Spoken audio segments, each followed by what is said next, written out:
Data is a tool of persuasion. Persuasion only works, if you look at the research, persuasion only works if someone cares, if they're giving you 100% of their attention, they have no distractions. And this is the most important thing to them. So we have to use a tool of influence. Story is the number one tool of influence because it increases likability, and likability is what's important when we're trying to influence other people.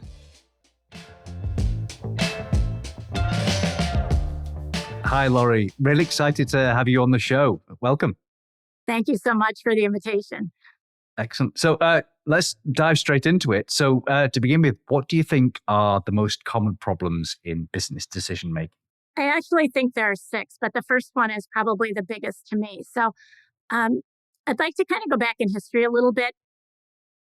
Do you remember a time, and maybe in classes that you've taken over the years, where people felt that the entire solar system revolved around the Earth, right? And then people like Copernicus and Galileo and others said, no, it's not the way it is. Everything revolves around the sun, at least in our solar system. That mindset shift took 100 years to be accepted. And my sense is that what I'm about to talk about with you today, which by the way is, I think, World Kindness Day. I just saw that this morning on LinkedIn, is that the mindset that I come with is radically different than most people in the field of data analytics and data science. I believe that we're too focused on the data, and that what we need to do is we need to focus on the outcome, which is decision making and making better, more accurate, faster, smarter decisions. But what I've realized the last 10 years in communicating this message is that the way that technology firms are heading in general are not to embrace that, because the money isn't helping people with the data. And I'm just being quite frank about this, because I've talked to CEOs of many technology companies, and we haven't yet kind of stepped back and said, how good are we at decision making? So for example, we haven't said to ourselves questions like, what's the cost of making a bad decision? Or what's the cost of making a decision and not implementing it? Or what's the cost of delaying a decision?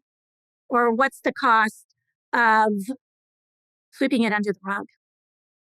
We haven't addressed those questions yet. And so to me, the first issue we have to do is do this tremendous shift in mindset to saying data serves decision making. Decision making does not serve data. Data is meaningless. It is meaningless in and of itself. It has no intrinsic value unless you're selling it, unless you're harvesting it, unless you have a way to take that data and provide it to others and they're willing to give you something in exchange, through licensing or bartering or other sorts of things. And when I think we make that shift to saying that decision-making is the thing that we need to focus on, then I think we will actually leap forward light years in terms of the results that we have in organizations and our desire to embed data, at least a data-informed mindset, into all people in the organization and the DNA of the enterprise. And so I think the comments I'm going to make next in terms of what I think some of the common problems are because this hasn't happened yet, if that makes sense, because this mindset shift hasn't happened yet. So I want you to think about the following. Decisions, just like problems, are all connected to business processes. Now, there are 3 sets of business processes in organizations. There's the daily workflow that work teams own. There's cross-functional processes, which cross a number of different parts of the organization. And then there are strategic processes within organizations. I remember saying to a CIO one time, a couple of years ago, my government client, I said to him, he had brought in a firm to map all their business processes. And I said, are you mapping the decisions that are made in each process within these process maps? And he looked at me and he said, Laurie, that would be too much work to take on right away. And I said to him, mark my word, if you do not do that, you will not be able to embed this mindset shift about who's responsible for making what decisions and getting employees to take ownership for their own decisions and their own data and making decisions real time with the data that they have.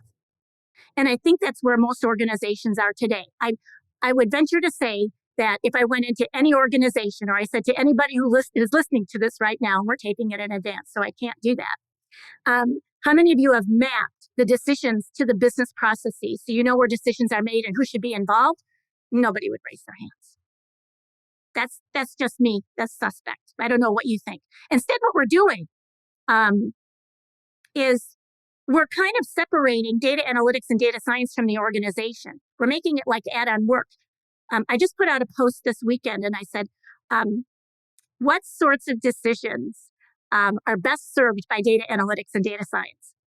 And except for one person, and maybe two people, almost everyone to a T told me about the tool, not the decisions. Like multivariate regression analysis could be used for this, or predictive and descriptive analytics could be used for revenue forecasting. They didn't tell me about the decision that needs to be made. So we're still focused like on tools and data. And use cases to me kind of take the work that we're doing and we're projectizing it. We're not embedding it in the DNA of the organization. We're like projectizing data analytics, projectizing data science. And then we wonder why we don't have data literacy throughout the enterprise. Well, how can we? How can we? I even said to someone this morning on the post, I said, does any business leader, and maybe you can answer this for me, Richie, does any business leader use the term use case? Maybe not so much. Maybe not so much. But would leaders be talking about problems and decisions they have to make? Absolutely. That's kind of interesting that the language is going to be very different from a data practitioner then to a leader. And so actually, you mentioned a moment ago just the idea that you want employees to take ownership. And what it sounds like you were talking about there is that the data practitioners are trying to come up with analyses that will support decision making, but they're not the decision makers themselves. Do you see that as being a gap between practitioners and decision makers, like they're different people? Well, I have to go back in my own history.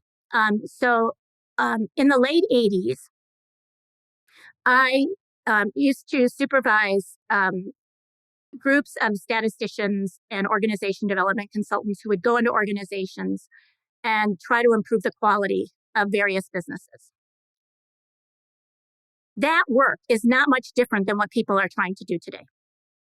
But what we did that was different was we embedded it at the front line of the enterprise. We didn't say, well, let's go set up a department and the department will do all this work with these experts in it. If we set up a department, those experts were meant to embed that thinking throughout every single business function, throughout every single employee's work. So the employees at the front line were involved immediately.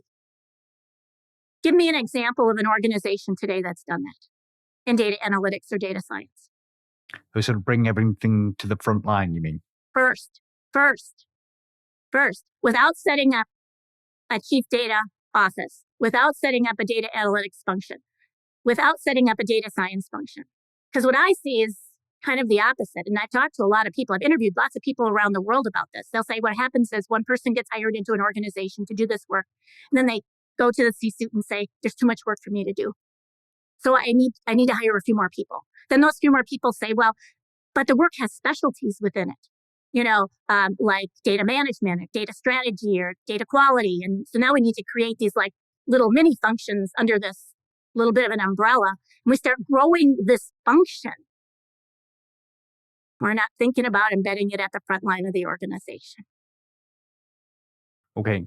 So are you suggesting that there ought to be more data capabilities or decision-making capabilities within perhaps commercial teams then? Is that your suggestion? Within frontline work teams. Frontline work teams own their business processes. They are the ones that we should be serving, meaning that we should be teaching them within their business processes with their leaders how to make better, smarter, faster decisions each day with the data that they produce within those processes. And I've done that. I've set up whole organizations like that 30 years ago. And I don't see it happening today. It's very frustrating to me. For some reason, we just seem to think that we can set up these departments or entire fields of study that are completely separate from the business itself. And I'm not quite certain why, but it's causing us huge problems. It does sound to be like a bit of a problem if you have like data being completely separate from business. Like there should be some sort of integration there. So maybe you can talk me through how do we get towards that? Well, for me, it has to do with having a robust method within the organization that's documented for how to make better, smarter, faster decisions that are informed by data in a collaborative manner. And I don't use the word driven by data. And the reason I don't use that word is because we know through brain research that decisions need emotions to be made. Now, I'm not talking about routine decisions that a business process might process like 1,000 or 1,000,000 times a day, right? Those are kind of like transactional decisions. I mean, you can automate those sorts of things. So let's just leave that off to the side. But there are a lot of decisions that people themselves have to make within an organization, and they're making them hundreds of times on a daily basis. We just don't think in that way. And so to me, in order for us to bring what I'm talking about to an organization, first of all, we need to map decisions to business processes. And second, we need to be able to then say, documented, what's the process that we're all going to agree to? And you tell me this, you've been probably in more meetings than I have. If I were to go into a team that right now has a use case situation and they're sitting around the table using data science, data analytics, whatever, and I were to say to each of them, on the piece of paper in front of you, write down the steps in the decision-making process that we're going through and what step we're in right now. How many people do you think would have the identical information on the paper in front of them? I think it's going to depend on whether this is your day-to-day kind of thing or whether this is a more niche situation, right? If it's something that everyone's doing on a daily basis, probably people are going to come up with a similar idea. If this is a one-off project or something new, then you're going to get different answers from everyone. Okay, that would be a little bit different than from what I hear from audiences. Go on. When I've asked this in front of audiences, in April, I was at a user conference for a technology company, and the CEO and I were doing on stage for the same presentation. And in front of him, I said to all the people in the audience, how many of you have a documented methodology for collaborative data-informed decision-making? Not one person raised their hand. And I said, how many of you think if you're here with a colleague and you were to sit down and say to them, here's the process I think we're going through, that it would match with them? And people didn't raise their hand either. And that is consistent. That has been consistent for me ever since I started doing this work in 2014. That people, unless there's been some training within the group that says, we're data science, we're going to use the OCM approach, or we're going to use the scientific method, or we're going to use something else. And we know together that, we're going to talk about what step we're in. People are oftentimes not in agreement. But to your point, they might have a generalized understanding that's similar, but they probably will disagree on the nuances of the steps themselves. Yeah. So for me, I think you have to have a documented methodology, and it needs to be robust because, as I said, some decisions are very routine. They can be automated. I'm not concerned about those decisions. What I'm concerned about are the either the day in and day out work decisions that people are making. Is there something going wrong in this particular process? Can I catch that in advance? Is there, maybe we need to be talking about a new product development, which is a more strategic decision, or we're looking at revenue, and for some reason revenue's going down, but we don't understand why. By the way, just as an aside, one of the other issues that I see in all of this is I cannot tell you how many people are working in the field of data that don't understand the fundamentals of statistics. And if you don't understand the fundamentals of statistics, you don't know how to interpret data. Because if you don't understand the difference between special cause, common cause, and what variation is, and know how to do control charts, you're not plotting your data correctly if you have data over time. I just want to add that piece in here because that's a huge issue for me. Yeah. Actually, that's something we see at Data Camp is that a lot of people, when they're getting started learning data, we don't teach statistics first because it's more difficult. But at some point, if you're going to be a data professional, you really do need to get the hang of statistics and understand things like causation. Otherwise, you're going to make a mess of things. Well, and you're going to use the wrong data visualization tools. I mean, right? A control chart that I'm talking about is not a trend chart. A control chart, I can look at historical data and I can see when something's gone wrong. Now, hopefully I'm looking at data real time. See, I'm used to working in organizations where data was looked at real time. And I'm talking 30 years ago, people did this. We didn't need the automation and the tools that we have today to be able to do it. We had other methodologies that we could use to look at this every day, and people could make decisions every single day about how things are going. We somehow seem to have forgotten how to do that, and we're trying to recapture that in organizations, right? So where we focused on forecasting now, instead of, because that nobody's kind of doing, when the work groups actually are making decisions daily, which influence those forecasting decisions. We need to be looking at having them look at their decisions as well. But in terms of a methodology, I mean, back in, so what kind of happened, to give a little bit of a historical perspective here, is in 2013, my colleague Karen Dietz and I wrote a book called Business Storytelling for Dummies. And we put a chapter in it called What to Do with Data. If I had the chance, I'd rewrite that whole chapter today with what I'm going to talk about here. But that's beside the point. So if you get the book, everything but that chapter, you can read. And we've updated the brain research that was in it too. In 2014, because the book came out in December of 2013, in the beginning of 2014, I printed off every single article I could find in the data analytics field, because I'm a strategist and futurist by background. So I look for gaps, and that's why the book was written. It's like there was a gap in the industry. I've written a couple of other books in business storytelling, but there were more gaps to be filled. But I sat down with all these articles, and I said, whoa, there are a couple huge gaps in this field. Number one, nobody understands brain science. And the short and the long of it is that the brain hates data. Brain hates data. There's tons and tons of research. One of the articles that I've recommended that people take a look at afterwards is this one. I just printed out the cover page of it. In it, for the first time, I actually wrote down all the research that we look at in the field of business storytelling that impacts decision-making and data. But the brain hates data. Can you just expand on that a bit? Is there a particular type of data that you think the brain hates? Like, I can imagine just, staring at tables of numbers.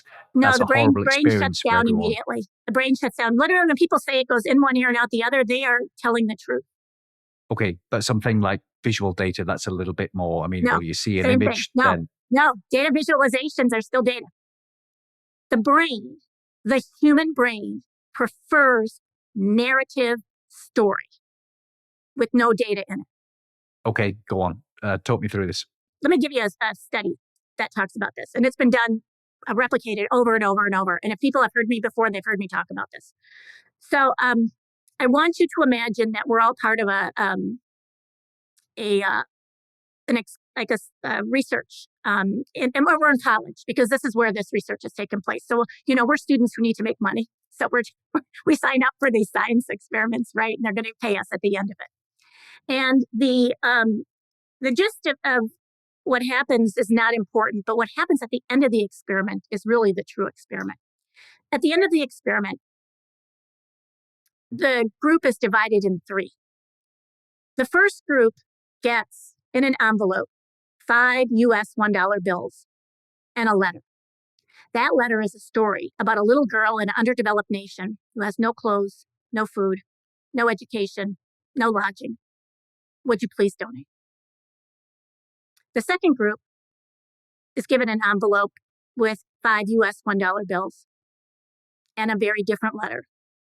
That letter says, here are the statistics around organizations that serve the millions of children around the world that have no food, no clothing, no education, no housing. Would you please donate?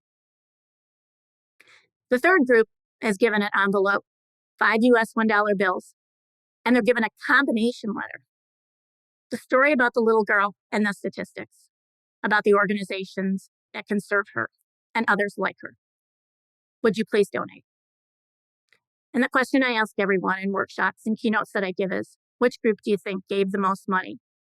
The first, the second, or the third? What do you think? Almost certainly the first one, where it's just the story about the girl. Absolutely. I mean, to the point where the first group gives this much money. The second group gives this much money. The third group gives this much money. Anytime you add data, even to a well-constructed story, brain shuts off. Now, what's happened is there's been an entire field of data visualization that has risen in the technology industry that doesn't embrace narrative story. So quite frankly, I gave up a few years ago. I gave up trying to teach people how to do this separate from what was going on with technology companies because I said, I'm a single person. My colleagues are individuals as well. It would take us 100 years to try to change this mindset. Let people go off. They will not be successful. They will almost always say, hey, I've got this great insight and nobody's listening to me, or I've got this great insight, it's not being implemented, or I've got this great insight and the senior leader changed his or her mind and did something different, right? And I'm like, I'm not surprised. I'm not surprised. You're trying to use persuasion. Data is a tool of persuasion. Persuasion only works, if you look at the research, persuasion only works if someone cares, if they're giving you 100% of their attention, they have no distractions. And this is the most important thing to them. Now, you tell me if those 4 things exist in people who are listening to data all the time. The answer is no. They're distracted. They're looking at their phone. This is probably not their top priority. They might not really care about this. All these other things are going on. So we have to use a tool of influence. Story is the number one tool of influence because it increases likability, and likability is what's important when we're trying to influence other people. So that's a huge shift in how we currently today do we collect stories up front in the decision-making process? And when we have a data visualization, data visualization is great at suggesting what the insights might be to us. That's it. Then we need to add another step that says, here's the narrative story. What narrative story will best communicate that insight? And it's either a story I'm going to tell, or I'm going to use a story prompt and I'm going to pull that story out of you. That's what will get change and action to happen. This is interesting. And maybe you're going to get to this one. I'd love to talk about get into the methodology of how we do this. But before that, just a question. So you're talking about using stories to persuade people to influence people in a way that data doesn't really work. But it seems like there's a difference between using data to try and understand what's happening and data to influence people. Influencing and understanding, are they 2 different steps? Well, actually, there's a difference between data, sense-making, and meaning-making. Now, those terms might not be familiar. So when people see data, they go, uh-huh. When you give them new knowledge, they go, oh, I understand. It's only when you give them a story that they go, oh, so what you want me to do is X, Y, Z. And where the field of data is right now is we're at the data, okay, I see that. And then we get into debates about whether the data is the right data or the wrong data, or did we use the right analytical tools or the right analytical techniques. We debate over and over and over again. That's what data does. Data causes debate. Story, which is about causing meaning inside of people in the unconscious brain, because that's where the meaning making takes place. moves us to action. So my question is, what are you after? Are you after debate, or are you after dialogue and action? What are you after? And how do you make sure that your story is the right one? Because you don't want people to influence people to have the wrong action. You and I could talk about that for hours. I think that's a separate show. How do you decide? Okay. All right. No, that's a phenomenal. No, I just want to say it's a phenomenal question, and it's the question that people do not ask. But when you find the right story or stories, because each stakeholder group might need a little bit different story to hear, you will move people to action. We'll park that one then, like worrying about the wrong story. Let's get into methodology. So talk me through like why you might want some sort of methodological framework for decision making. So to me, if you don't have a step-by-step methodology, there's no way you're going to be able to improve decision making. It's no different than, for those people in the audience who are foodies and love to cook, you might have a recipe, but almost every person, if they've made that recipe more than 2 or 3 times, improves it in some way for their taste, right? So they're making changes to it. If you don't have a documented methodology for decision making, you can't improve decision making because each person is going about the process differently. We actually call the process that Karen and I developed SMARTER. So it's an acronym for 7 different phases in the process itself. The first phase is what we call seek context. And what we're doing here is we're looking at things like, what's the business value? What's the decision that you're trying to make? And I'm not talking about a decision that's as generalized as we need to, how do we improve productivity? But I'm really talking about how do you take that question and actually refine it so it's actionable. I have an actionable decision for us to make. And as a part of that, we're also wanting people to talk about what's the level of pain and urgency for this decision to be made. Because if I have a business leader who says to me, I need to have made this decision yesterday, I don't have 6 weeks to clean up the data. I just don't. So I then have to think about, well, what do we have available to us? And what can I provide you immediately? And I also want to understand how urgent this is on their to-do list. If it's not urgent, then I'm not going to prioritize it either. But we oftentimes don't talk about that piece. So what I'm doing is I'm embedding the organizational change process right up front and trying to understand what it is that we're trying to do. Now, within a work group that owns their own decisions, they're already going to have set the context. Although probably from a change perspective, not so much. Because if there's a group of 30 employees who work together, there's probably a couple of people who are like, no, I don't know. I know the date, that decision might be an important one, but if you actually make a decision about that, that might impact my job. And I really don't want to have the answer to that. So there are some organizational change pieces there too. We're also talking about who's the target audience for business value. So who needs to be involved right up front? Who are the people who own the decision? Who are the people who have input into the decision? And who are people who have to implement the decision? So those are the stakeholder groups I need to involve up front, and I need to get them. If we're doing this as a team, I need to get them involved right away, or at least get their input. This is interesting. This sounds like a lot of these questions, like deciding who the stakeholders are and what the sort of the scope of this is. These sound like very much like project management questions to me. Is there some sort of overlap here in the context? Well, they're just good business questions that you need to ask all the time if you're interested in making change happen.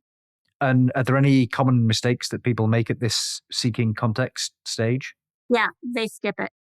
Okay, that's it's like well, or what happens is, and I've seen this happen with I've worked a lot with CEOs and I'm teaching them this methodology, and what CEOs will often say to me is, I already know the answer. I might be asking the question, but I don't really want the data. I know the answer. I want to know that in this step. If someone already believes they know the answer, then don't waste my time. Go implement it. Now, you have to make certain that it's a decision that can be changed if it's wrong, right? Like you gave me a wonderful article from Jeff Bezos where he talks about, there are some decisions that are non-changeable, like increasing people's pay, or union bargaining decisions. You're not going to change those, right? Once they're in place, they're in place. So you better be really, really clear up front on what they are.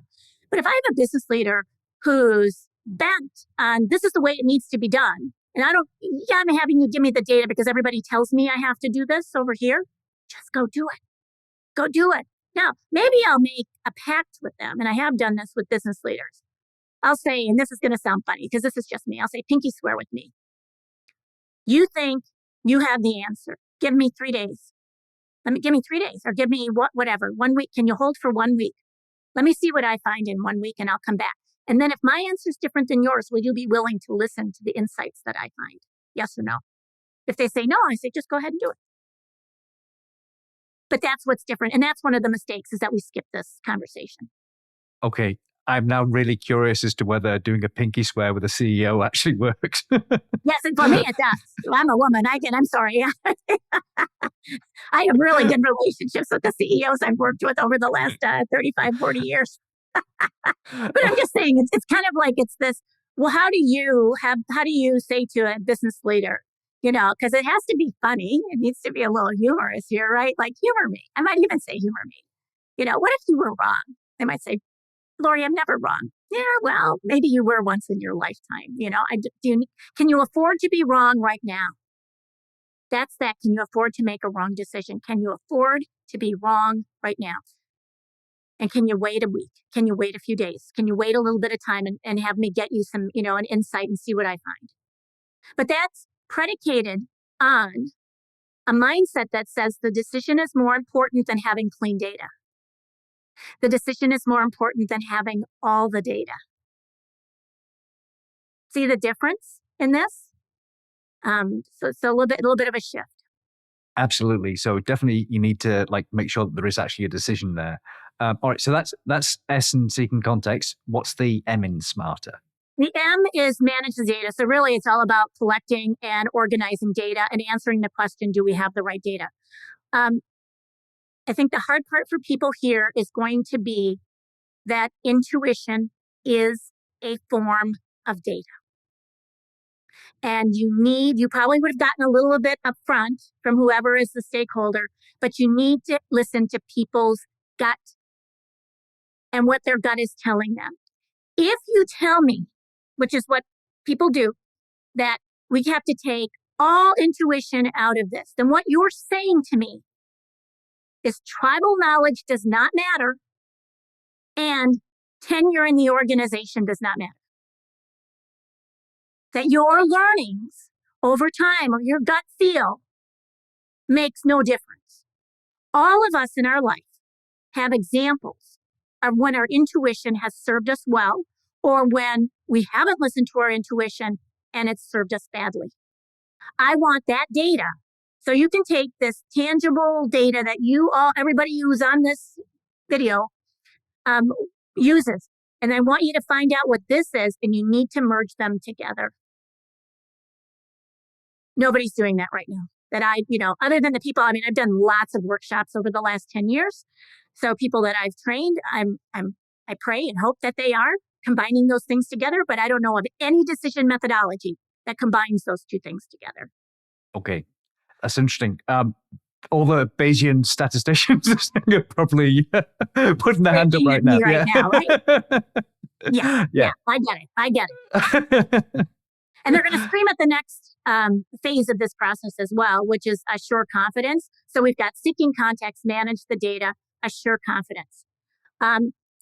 So the question that's being answered here is this data valid and reliable considering the source? Okay. So let me explain this. Several years ago, I'd been hired by a technology company in the Ukraine to do some online training with their business analysts. And the business analysts included business leaders who wanted to join in the conversation. So I interviewed all of the leaders. And I had the head of I believe it was head of sales, say something to me that was just as never left my stream of consciousness. He said, Lori, my guys will call me up and they'll say, hey, we have an insight. We have an insight that'll help to solve this problem, or that'll help us to make this decision. And then they'll just like rattle it off, like 3 or 4 of them on this call with me. He said, but what they forget is that the person who's giving me the information, or the person who's touched the data, is as important as the data itself. If I don't trust them, or I don't trust the people who are collecting and organizing the data, I probably will not buy into what they're saying. There's a people component to this. And I stepped back and I thought, wow, we don't think about that. Like, because that's a political issue, right? I mean, in some ways within an organization, so you kind of have to say, when you're looking at data, who does this person trust and not trust? Who's going to have their hands in this? Or who do we say was involved, so that we can mitigate that barrier or that constraint? Because he said most times, he goes, if I trust the people, I go, yeah, go ahead, go do that. But if I don't trust somebody, I go, let me think about it. He said, and that let me think about it, so I'm not going to do nothing about it. So, and I've worked in the field of data quality. So here is all the questions around integrity of data, data quality, how confident are we, how much do we trust the data, all the things that everybody, again, understands. But you got to look at the people component of this too. Absolutely. Although it is sort of worrying if you've got people analyzing data where you think, actually, they're probably not qualified to do this. So that suggests that you've got some definite sort of human resource, maybe process issues there as well. Yeah, therein lies the dilemma, right? So just know that people are using that as a form of input into their decision-making process. Okay. All right. And what's the next step? The next step is the R in SMARTER, which is reveal insights. For us, we believe that data sets have 3 different types of insights that can emerge. You can have knowledge insights, which is, the reason or the purpose or the cause of something. It's really what I said earlier. It's about making sense of the data. It's like, so what's the cause and effect relationship between these 2 things? Well, here's what it is. By the way, that is not actionable. So again, if that's all you get out of your decision-making process, you might not have had the right question up front. However, if you have the right actionable question up front, you probably are going to either reinforce knowledge or bring forward new knowledge, but just know it's not actionable. So I want to know that. The second thing I want to know what we call current state insights. What is the most important decision that needs to be made, and what's the insight around that for actioning today? So what can we do today? And then the third type of insight is what we call future state insight, and that's around innovation. Is there any insights that came out of the work that we did that could be considered an innovative item? And do we want to handle that right now or not? Or do we want to log it someplace? So 3 different types of insights. Again, what I don't encourage people to do is stop at new knowledge. New knowledge is going to get you nowhere. That's when people are going, okay, I understand. I like the idea that you don't always just get the insights that you wanted to make this particular decision that you're trying to get to, but you might also find other interesting things as well. And, that's scope for future projects, maybe. Maybe, right? But what I want to do is I have to have a way of logging those sorts of things. Because over time, if we start to see some repetitive things about some innovations, then we've got the reinforcement to start asking for something new in our budget.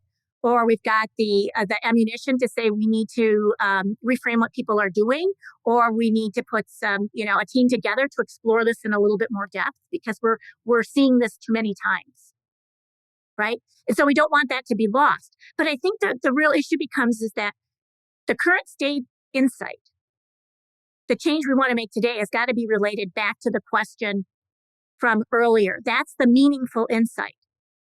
Because what you're talking about, the nice to have insights are potentially the innovative ones.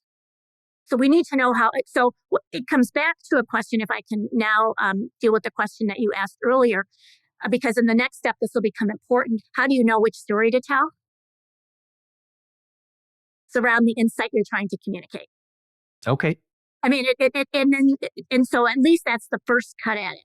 You know, which ones are the most important for us in terms of actioning them today, if that makes sense. And I might have to share stories around new knowledge as well, or the reinforcement of knowledge, because we might have new employees who don't understand, or new leaders who don't understand something.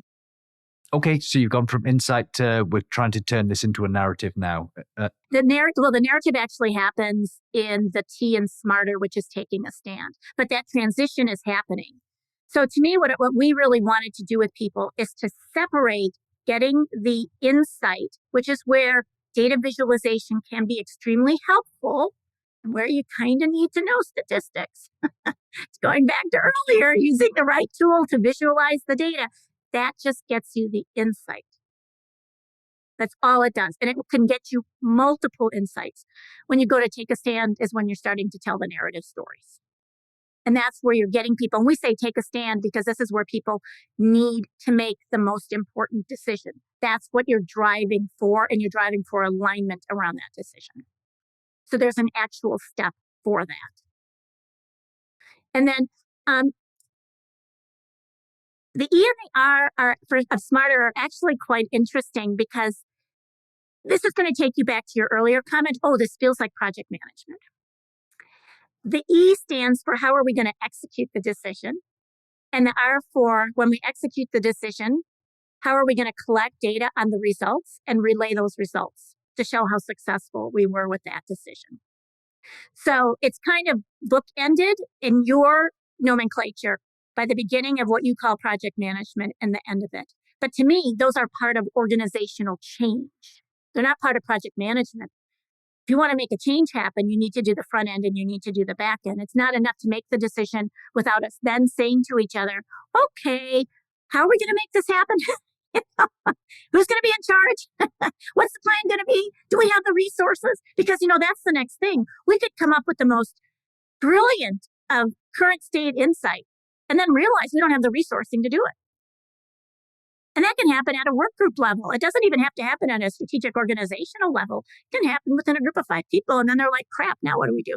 Okay, that does seem like a problem if you realize that you don't have the resources like towards the end of the project. You need to have decided, I guess, upfront, do we have this to begin with? So again, that's about seeking context to begin with. Well, so what I do up front, and I'm so glad that you said that, what I do up front is I will play with the person who owns the decision. And I will say, what are the potential outcomes for this decision? And are you willing to live with any one of them? Okay. Because that's the front end. Now does that make sense on that, on the setting the context? That's a piece that as well, but that's organizational change. All right. Okay. But again, if I'm doing this work within a work group, the work group is probably having these conversations on a daily basis. If I'm doing this as a one-off, we're sitting in this department and we've been tasked to do this use case situation, that's a little bit harder thing, because now I've got to start figuring out a lot about who the different stakeholders are and who's got ownership of this and who's going to execute. And it starts to get very complex up front. So we've got to E, we're executing, and then we've got a final R to cover. Right. The reveal insights is what are the results of the implementation itself, and are we relaying those back? So when we did, when we actually started doing the steps to execute the decision, what results did we get from making this decision? Did we make? What it really comes down to is, did we make the right decision? Yes or no? Okay, yeah, so you're doing some kind of post-mortem, was this a good idea or not? Right. But again, I like to see this all embedded at the front line of an organization. So because this is part of people's daily work, when you start to make this, what we're doing today with data, which is making this one-off off to the side, trying to do it, and we're not embedded within the business to do it, it makes it a lot harder to have these types of conversations and to control any piece of this process, quite frankly. Okay. Which is why I was just talking to someone recently who took on a new job and is a new data leader within an operational function, reporting to the COO. And I'm like, yes, that is so cool. like directly in finally, or not directly because he's like one level away. But I'm like, that's what we want to start seeing is how do we get this embedded into the core of what's going on rather than having it be attached to technology or IT or Office's own separate function reporting in. We need to integrate it into the business itself, which would make some probably chief data officers not be very happy with me. Well, they can change their title to Chief Decision Officer. It's the same acronym, so. Let me tell you something. Let me tell you where that term came from. I actually, because you had a hint about what I was going to say about this. I was prepping for a keynote at 3 conferences. I think it was 2018, 2019 timeframe. I can't remember which year it was. And I was interviewing people who were going to attend the keynote. It was 3 conferences combined in one, and I was the opening person. And a gentleman in Venezuela said to me, if I were to buy into what you're saying, then what's the role of a chief data officer? And in the moment I said chief decision officer. That's where it came from. Because the real question becomes is who has ownership of how successful decision-making is in the organization. One could argue that every single business leader should have that ownership at their level, but who's improving the process of decision-making? Where does that come from? Now, you could try to give this to a training department to have ownership of, but it's probably not going to. I used to head up a training department gobs of years ago. That's not enough power in an organization.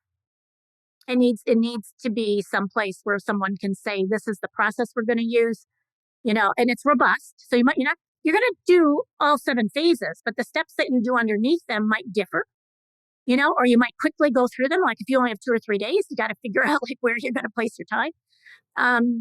Versus if I have 3 months of time to try to figure out something that's really a sticky wicket. It's probably a much more strategic decision that could have tremendous influence on our business, such as I had one years ago. I was working with the board of a healthcare insurance company, and they had to make some decisions. They had opened up facilities in other counties in the state that they were in, and it didn't appear to be going well. And that's a really hard thing to do is to pull out of resourcing communities with healthcare. And that was a tough decision that took us quite a bit of time to make. And because we knew it was not reversible once we did it. You either had to be all in or all out. So actually, that leads me to my next question. It seems like there's such a wide range of possible decisions in business. So it goes from like the very simple, what should we order for lunch, up to like, how do we do something complicated now, like a merger or something with the business, which is irreversible and very difficult. So with your smarter methodology, is there a type of decision that it's optimized for? Is it for big decisions, small decisions? Well, it goes back to what I said earlier. Simple routine decisions like a customer is filling out a form to complete a purchase. And if they miss the zip code, does it come back and ask them for it again? That sort of decisioning process, which is embedded right within the online system, you're not using this process for. Now, if we stay with that example and we're finding that people are not completing their sale and we don't understand why, then that's a decision that this particular methodology becomes useful for. But to me, again, remember where my mindset is. My mindset is everybody at the front line of an organization should know how to make better decisions. They're making decisions daily about the work that they're doing. There are some decisions that are going to be need to be given a little bit more thought. Those decisions embody this framework. So those are what I call daily work decisions.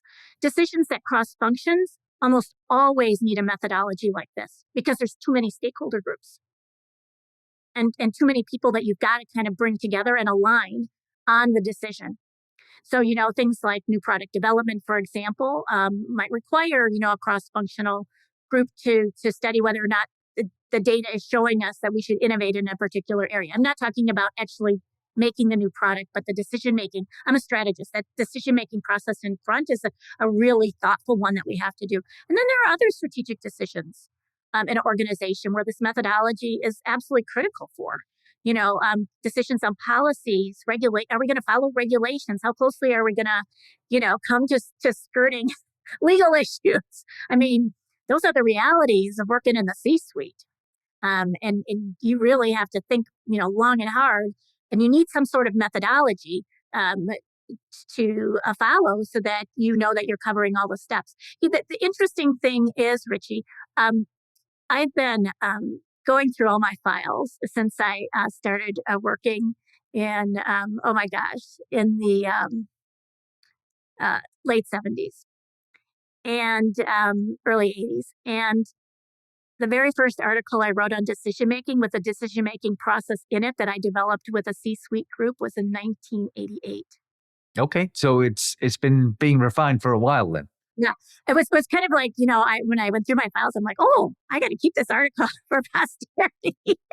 But we created a decision making process for deciding on policies within the business itself. So it was specific to that. But if you looked at the methodology, it mirrors many of the steps that I'm sharing with you today.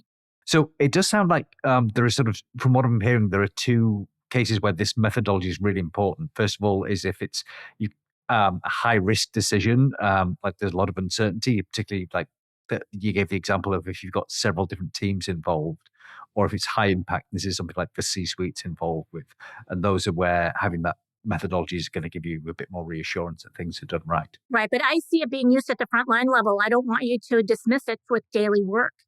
If we want people at the front line, we don't realize that a single employee could make a decision that could influence the future of our business by either doing something or not doing something. I have seen it. I have worked across 25 different industries in my career with multiple types of organizations, from as small as 16 people to as large as 1 million people. I have seen where a single person's decision has wreaked havoc, and everybody thought that decision was small. So I just caution you on saying that I don't want to use it. I'd rather people embrace the mindset of it and then say, with this decision, how do we roll through this process? We might not go into the depth that we would if it was a high risk, high monetary decision. But at least I want to make certain that we didn't skip something along the way, that I've got the right people involved, that we've looked at this, that we understand what the insight is, because otherwise what you were doing then, if we're not using it, is we potentially might just be using only intuition to make the decision, right? Which is what we don't want to err on either. We want a marriage of the two pieces, our hard data and our intuition. Excellent. Okay. And for organizations who are wanting to get started with being more methodical in their decision making, can you maybe give me an example of like what you do first if you want to implement smarter? What I've been doing with organizations over the years, which is they just want to learn the methodology. So I say to businesses, and I've done this for professional associations as well, is give me what your audience would call a use case. So give me a use case situation with that maybe a company has already gone through or they're in the middle of. Give me all the data. And then we take that in a workshop setting and we work through it with people in the audience. And we go through all the steps. Because until you've gone through all the steps and you actually are forced to kind of understand what each step is by practicing it, you don't have a really great feel. I mean, you can read. I wrote an article. I did this because I wanted to codify the methodology. So Cutter was really nice to publish this article for us. It's part of the resources that I gave people as well. And it goes through the methodology and what I've shared today, and maybe a little bit more depth. But just reading it isn't going to get you very far. So I think the challenge for everybody here is mindset. You got to go find, if you think that this is worthwhile, you have to ask yourself, who else do I need to tell this to? Who else do I need to educate on this? And I actually wrote a chapter on this for women in analytics, kind of like how do you do the grassroots approach to this, is go find kindred spirits who believe that there needs to be a shift from a sole focus on data to a focus on decision making. Go find those kindred spirits in your organization, kind of, form your community of practice group, Either decide to use a methodology like ours that we've developed, or create your own methodology, or find a different methodology and tweak it. I don't care what you use. And then figure out which executives in the organization you need to influence. I mean, it's just like you would for anything else. Now, people might be saying to me, that's not my job. I was hired to do X, Y, Z. And I'd be like, anybody can do this. I have seen in organizations where a single person has caused tremendous transformation because they've gone and found the right people in the organization who saw the necessity and need to do something. And I think that this is the same way, but you have to have pretty savvy emotional intelligence, EQ skills, right? You have to know how to influence people. You have to know how to tell the right stories. And the right stories might be around decisions that we have made that have caused us a lot of havoc. I might be telling stories of pain, a lot of pain in organization.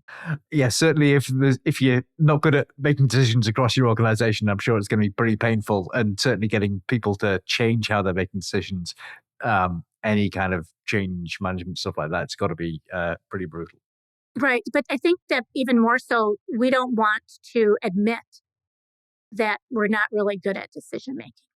Absolutely. And I suppose very few people make every decision wrong, or at least, like, if that's happening on a corporate level, you're going to go out of business pretty soon. So I guess this is just about trying to improve your hit rate, trying to improve the fraction of decisions that are good ones.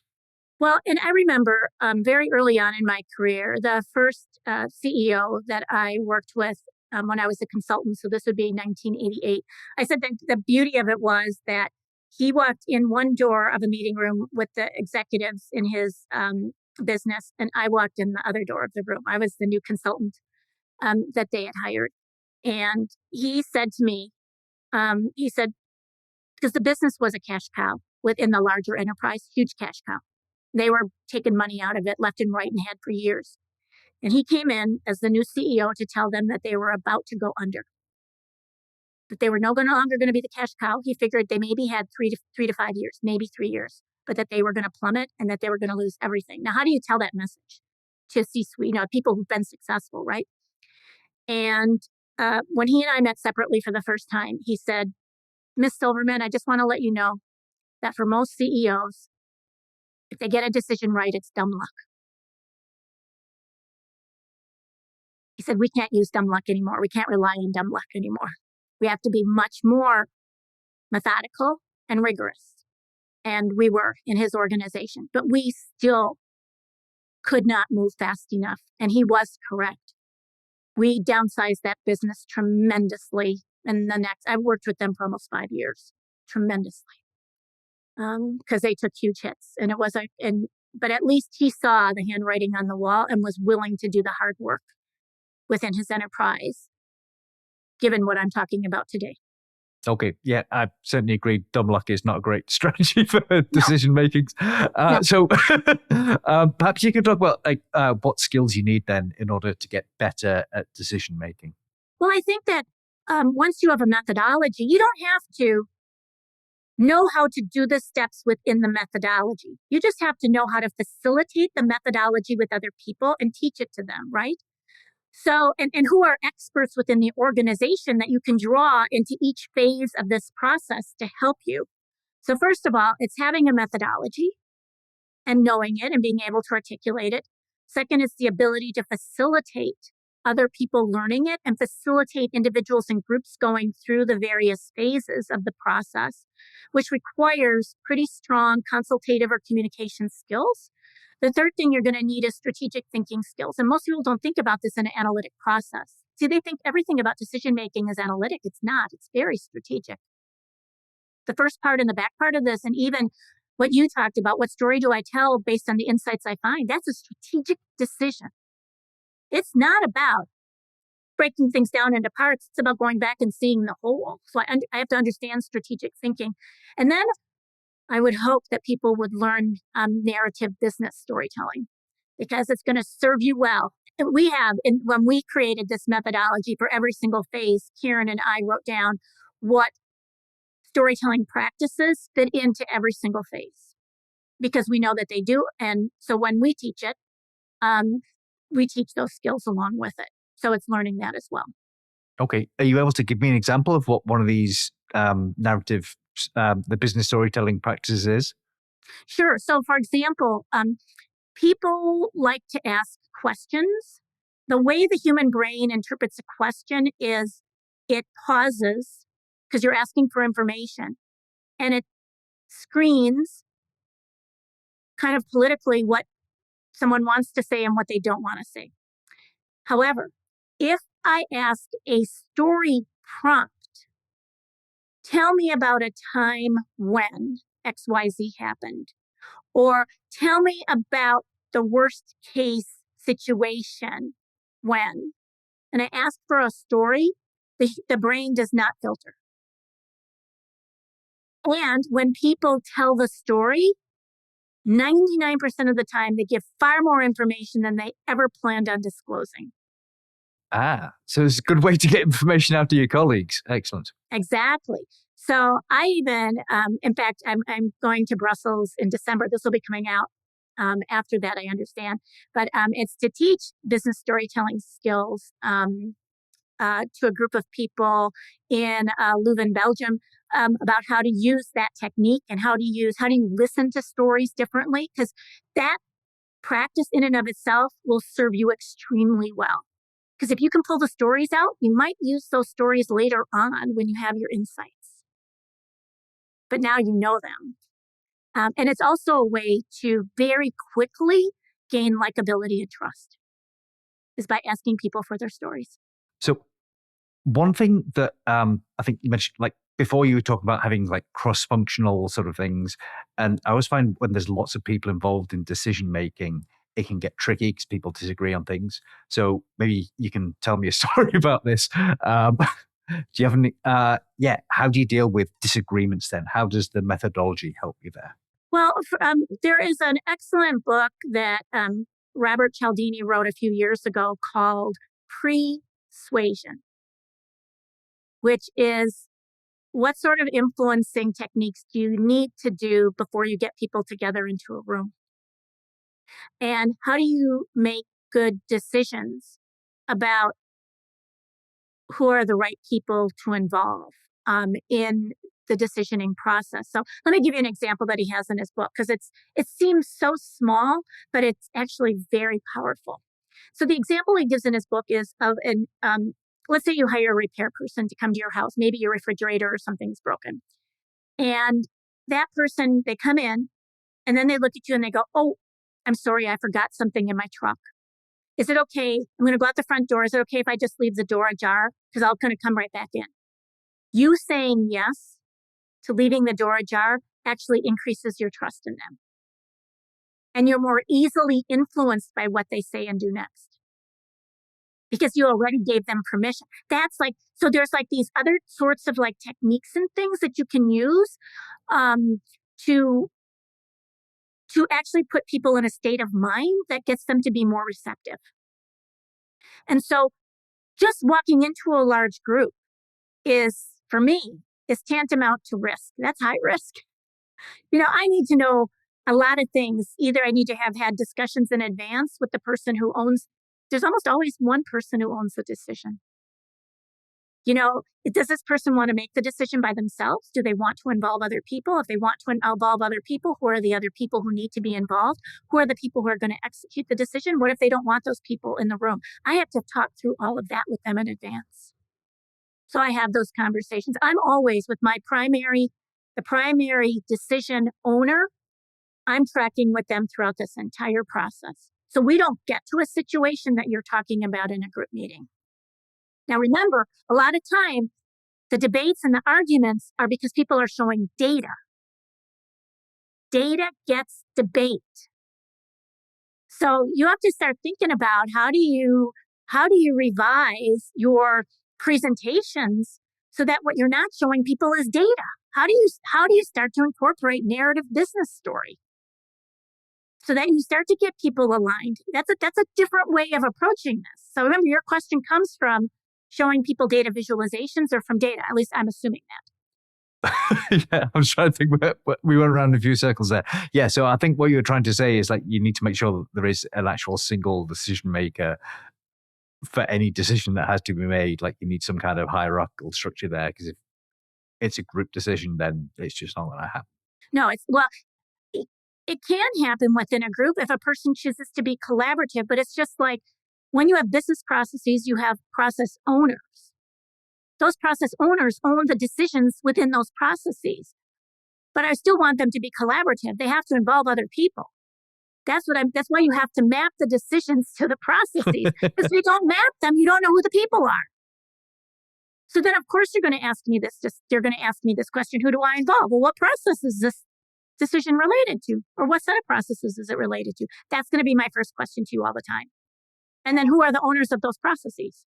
Okay, so really, just make sure every decision you make is mapped to an actual process, and there is an owner of that. That does sound like good advice. All right. Before we wrap up then, do you have any final advice on how you get better at decision making? Well, I'm obviously biased. I would encourage people to read the articles that I've given to you as resources. If they'd like more information, the best way to reach me starting in 2024 is going to be through LinkedIn. I'm happy to talk to people, and I've been doing this for years offline about how to bring methodologies like this into organizations, because there's a lot of challenges with doing it, because the mindset right now, as I shared at the beginning, is the complete opposite inside of enterprises. So you have to be pretty savvy, business savvy, to bring this stuff in, but also how to use it on your own. I've helped people just individually do that. One of the things I've shared with you that I'll share with your audience as well is my direction is changing. 2023 was my transition year. So as of 2024, I'm going to kind of go off in a completely different direction. Not ready to announce that just yet, but I'm still happy to help people who choose to reach out to me and connect on LinkedIn and have a conversation. Because for me, this is my legacy work. I've put my heart and soul into this for a lot of years. And while I'm going off, because I need to go off in a different direction and do other things to better serve, I think the word to use is my soul, and to continue to bring me joy. And for the next legacy in my life, I still want to be able to help other people. But you have to read about this, and you really have to start thinking about how can you shift your own behavior. That's where it all starts. How do you shift your own behavior within your own enterprise? Wonderful. Yeah. Change your behavior. One step to changing decision making. Wonderful. Thank you so much for your time, Laurie. That was brilliant. You're welcome. And thank you so much for inviting me to share.